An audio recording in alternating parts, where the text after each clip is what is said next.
तो hello guys, welcome back to my YouTube channel. आज मैं वापस एक बहुत ही अमेजिंग वीडियो लेके आ गया हूँ। आज मैं आफ्टर इफेक्ट का एक प्लगइन बताने वाला हूँ जिसका नाम है शेक सॉस 2। ये प्लगइन हमें हेल्प करता है डायनेमिक और स्मूथ शेक्स बनाने में, जिनको आप अपनी वीडियोस में यूज करके अपनी वीडियो की एनर्जी लेवल को इंक्रीज कर सकते हो। तो बिना टाइम वेस्ट करे लेट्स स्टार्ट द वीडियो।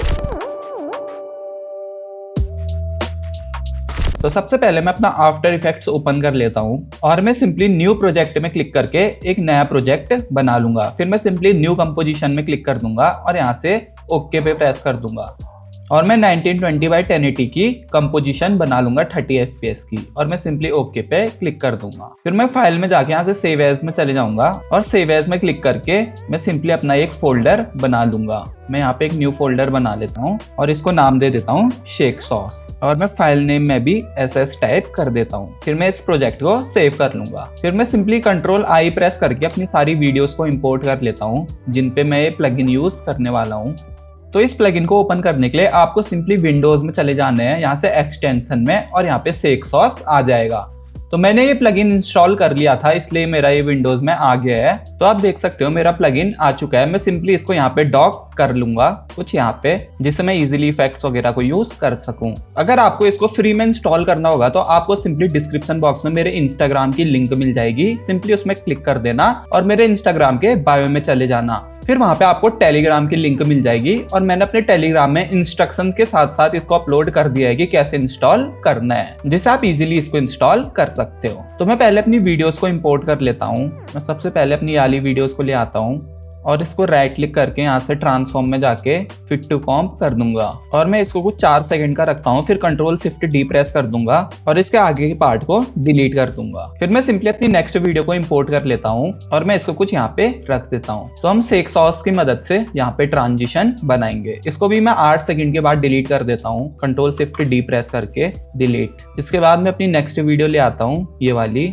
और मैं इसको यहाँ पे रख देता हूँ और इसको भी मैं 12 सेकंड में आके Ctrl+Shift+D से कट लगा के एक्स्ट्रा पार्ट को रिमूव कर दूंगा। तो हमारी 4-4 सेकंड्स की 3 क्लिप बन चुकी है। अब सिंपली शेक सॉस पे चले जाते हैं। तो शेक सॉस का बेसिक इंटरफेस कुछ ऐसा है। यहाँ पे आपको अलग अलग टाइप के शेक्स मिल जाते हैं और आप जिस भी शेक में क्लिक करोगे आपको यहाँ पे एनिमेशन दिख जाएगी कि वो शेक कैसा होने वाला है, जैसे आप देख सकते हो। फिर यहाँ आपको 2 ऑप्शन देखने को मिल जाते हैं। यहाँ पे प्रीसेट्स जो ऑलरेडी इस प्लगइन्स में है और आप अपना कस्टम भी बना सकते हो। तो कस्टम मैं बाद में बना के दिखाऊंगा, पहले जो इसमें ऑलरेडी है वो यूज करके दिखाता हूँ। तो आपको जहाँ पे भी यूज करना होगा सिंपली वहां अपने टाइमलाइन प्लेहेड को ले आना और जो भी इफेक्ट आपको पसंद आ रहा है, जैसे मैं यहाँ पे अप एंड डाउन वाले इफेक्ट को यूज करने वाला हूँ, तो सिंपली इसमें टिक करके यहाँ से टिक ऑप्शन में क्लिक कर दूंगा। तो अब मैं आपको प्ले करके दिखाऊं तो आप देख सकते हो मेरी वीडियो में कांस्टेंट शेक्स आ रहे हैं। तो हमें कांस्टेंट नहीं चाहिए, हमें एक ट्रांजिशन टाइप चाहिए। तो उसको करने के लिए आपको सिंपली यहाँ से कांस्टेंट से की फ्रेम्ड में आ जाना है। फिर आप जैसे की फ्रेम में आओगे तो आप देख सकते हो आपके सारे इफेक्ट्स अलग अलग हो चुके हैं, क्योंकि की फ्रेम वाले में अलग अलग इफेक्ट्स हैं और कांस्टेंट में अलग अलग इफेक्ट्स हैं। तो सिंपली की फ्रेम में आ जाना और मैं यहाँ से ट्विच सिलेक्ट कर लेता हूँ और सिंपली टिक में क्लिक कर देता हूँ। तो अब मैं आपको प्ले करके दिखाऊं तो आप देख सकते हो अब हमारी वीडियो में सिर्फ वहीं पे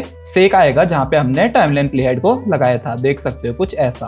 और आप U प्रेस करोगे तो आप देख सकते हो आपके की फ्रेम्स वगैरह भी दिख जाएंगे और आप यहाँ से इफेक्ट्स कंट्रोल में आओगे तो आपको शेक सॉस का इफेक्ट दिख जाएगा, जिसको आप अपने अकॉर्डिंग कस्टमाइज भी कर सकते हो। आप यहाँ से मोशन ब्लर वगैरह भी ऑन ऑफ कर सकते हो। तो इस प्लगइन की सबसे अच्छी बात यही है कि आप इसमें बहुत सारी कस्टमाइजेशन कर सकते हो। आप पूरा इफेक्ट अपने अकॉर्डिंग बना सकते हो जैसा भी शेक आपको चाहिए। मैं एक शेक यहाँ पे भी लगा के दिखा देता हूँ आपको। यहाँ पे हम पंप वाले इफेक्ट को यूज करने वाले हैं, तो मैं सिंपली इसमें टिक करके टिक आइकन में क्लिक कर देता हूँ। तो आप देख सकते हो हमारे नए लेयर की इफेक्ट बन चुकी है। मैं आपको स्टार्टिंग से प्ले करके दिखा देता हूँ। ये हमारा पहला इफेक्ट आ गया और ये हमारा दूसरा इफेक्ट आ गया। और जैसे इस टाइप की वीडियो होगी जैसे मैं आपको प्ले करके दिखाता हूँ, तो आप इसमें एनर्जी डालने के लिए बहुत सारे शेक्स का यूज कर सकते हो। जैसे मैं इन दोनों शेक्स को डिलीट कर दूंगा। अब शेक्स को डिलीट करने के लिए आपको सिंपली लेयर सिलेक्ट कर देनी है जो भी शेक को डिलीट करना है और यहाँ पे डिलीट आइकन है, सिंपली उसमें क्लिक कर देना। सेम ऐसे ही मैं इसमें भी करूंगा। तो आप देख सकते हो हमारे शेक डिलीट्स हो चुके हैं। अब मैं इन दोनों वीडियो को भी डिलीट कर देता हूँ और मैं खाली इसको ले आता हूँ आगे। फिर मैं जाने वाला हूँ कांस्टेंट में और मैं यहाँ से केओस को सिलेक्ट कर देता हूँ। फिर मैं सिंपली टिक में क्लिक कर दूंगा तो हमारा इफेक्ट लग चुका है। अब मैं आपको प्ले करके दिखाऊं तो अभी हमारी वीडियो कुछ ऐसी लग रही है। अब मैं सिंपली इफेक्ट्स कंट्रोल में चले जाऊंगा और यहाँ से पोजीशन एम्पलीट्यूड को मैं 300 कर देता हूँ ताकि हमारा इफेक्ट और ज्यादा क्रेजी लगे।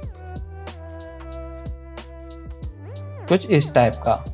फिर यहाँ से मैं फ्लिकर में चले जाऊंगा और फ्लिकर एम्पलीट्यूड को भी मैं 5 कर देता हूँ। तो अब मैं आपको प्ले करके दिखाऊं तो आप देख सकते हो हमारी वीडियो कितनी क्रेजी लग रही है। फिर मैं वापस इस शेक को डिलीट कर दूंगा, तो मैं अपनी लेयर को सिलेक्ट करके डिलीट आइकन में क्लिक कर देता हूँ। तो अब थोड़ा इसके यूआई को समझते हैं। तो यहाँ पे हमको सबसे पहले प्रीसेट्स और कस्टम का मिल जाता है, तो ये मैंने आपको बता ही दिया। यहाँ पे आपको एनिमेशन दिख जाएगी आपका जो भी शेक है उसकी। उसके नीचे हमको कॉन्स्टेंट और की फ्रेम्ड मिलता है, ये भी मैंने आपको बता ही दिया। उसके नीचे सर्च आइकन मिल जाता है, जैसा आपको कोई भी इफेक्ट सर्च करना है, जैसे मैं वेव भी सर्च करता हूं तो वो इफेक्ट आ जाएगा। और अगर आप अपना कोई कस्टम इफेक्ट बनाते हो अपने नाम से तो वो भी आप यहाँ से सर्च कर सकते हो। फिर आपको यहाँ पे 4 आइकन देखने को मिल जाते हैं। सबसे पहले फ्लिकर है, तो आप फ्लिकर में क्लिक करोगे तो वो वाले इफेक्ट्स आ जाएंगे जिनमें फ्लिकर इफेक्ट होगा।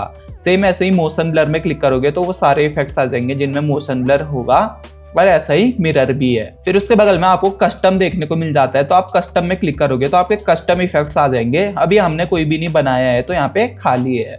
फिर उसके नीचे आपको यहाँ पे 2 आइकन्स देखने को मिल जाते हैं। ये सेम प्रीव्यू पैनल के आइकन्स की तरह है, इससे आप अपने फ्रेम्स को एक एक करके आगे पीछे कर सकते हो।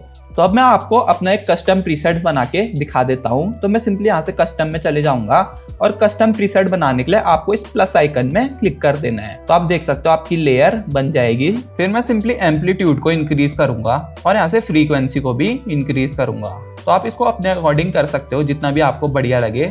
मैं 146 में प्ले करके देखता हूँ, तो ये बहुत ही ज़्यादा है तो मैं इसको कम कर देता हूँ। तो 46 में प्ले करके देखते हैं, ये अभी भी बहुत ज़्यादा है, मैं इसको 20 कर देता हूँ। तो अगर आपको एग्जैक्ट वैल्यू करनी होगी तो सिंपली डबल क्लिक करना, इससे आपका वैल्यू बार ओपन हो जाएगा। तो आप 20 टाइप करके ओके क्लिक कर सकते हो। तो अब ये ठीक है थोड़ा, और यहाँ से मैं एम्पलीट्यूड को भी कम कर देता हूँ, मैं इसको 300 कर देता हूँ। फिर अभी हमने की फ्रेम नहीं लगाया है, तो आप देख सकते हो ये पूरा शेक मेरी पूरी वीडियो में है। तो अब हम की फ्रेम्स में लगा देंगे। जैसे मैं 2 सेकेंड से स्टार्ट करता हूं और मैं सिंपली यू प्रेस कर दूंगा, तो आप देख सकते हो मेरे की फ्रेम्स दिख रहे हैं। मैं इनको थोड़ा जूम कर लेता हूं।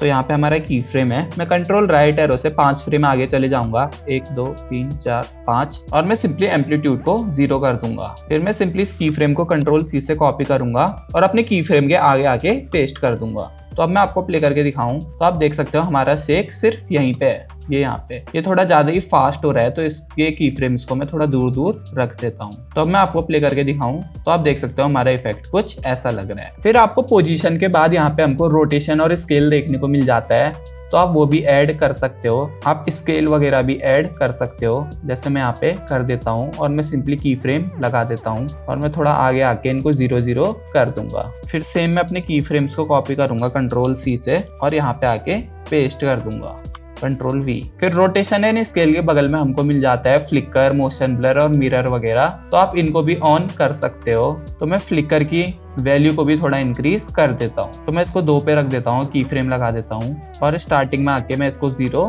कर देता हूँ। फिर सेम मैं यहाँ पे आगे इसकी वैल्यू को 0 कर देता हूँ। फिर आप सारे की फ्रेम्स को पकड़ के F9 प्रेस कर सकते, इससे ईज हो जाएगा। फिर मैं आपको प्ले करके दिखाऊं तो आप देख सकते हो हमारा कितना अमेजिंग शेक बन चुका है। फिर आपकी सारी वैल्यूज डालने के बाद यहाँ से सेट सेंटर की फ्रेम्स में क्लिक कर देना। इससे इस प्लगइन को पता चल जाएगा कि आपके सेंटर की फ्रेम्स कौन से हैं जहाँ पे आपका मेन शेक होना है। और इस इफेक्ट को आप सेव भी कर सकते हो। जैसे यहाँ पे मैं नेम दे देता हूँ ललित। तो अब मैं यहाँ पे प्रीसेट्स में आके यहाँ से की फ्रेम में आऊंगा और कस्टम में क्लिक करूंगा, तो आप देख सकते हो मेरा यहाँ पे प्रीसेट बन चुका है जिसको मैं अपनी वीडियो में यूज कर सकता हूँ। जैसे आपको सिंपली यहाँ पे मैं लगा के दिखा देता हूँ, तो आप देख सकते हो मेरा यहाँ पे इफेक्ट लग चुका है। तो ये प्लगइन मेरे को बहुत ही ज्यादा अमेजिंग लगा था और इसको आप अपनी वीडियोस में इजीली यूज कर सकते हो। ज्यादा कुछ कॉम्प्लिकेटेड है नहीं ये प्लगइन में। तो आपको ये प्लगइन कैसा लगा कमेंट सेक्शन में बता देना। तो इस वीडियो के लिए इतना ही। I hope you liked it, और अगर आपको मेरी वीडियो अच्छी लगी है तो मेरी वीडियो लाइक कर देना और मेरे चैनल को सब्सक्राइब कर देना विजुअल्स बाय ललित को। मिलते हैं अगली वीडियो में, तब तक के लिए ओके बाय।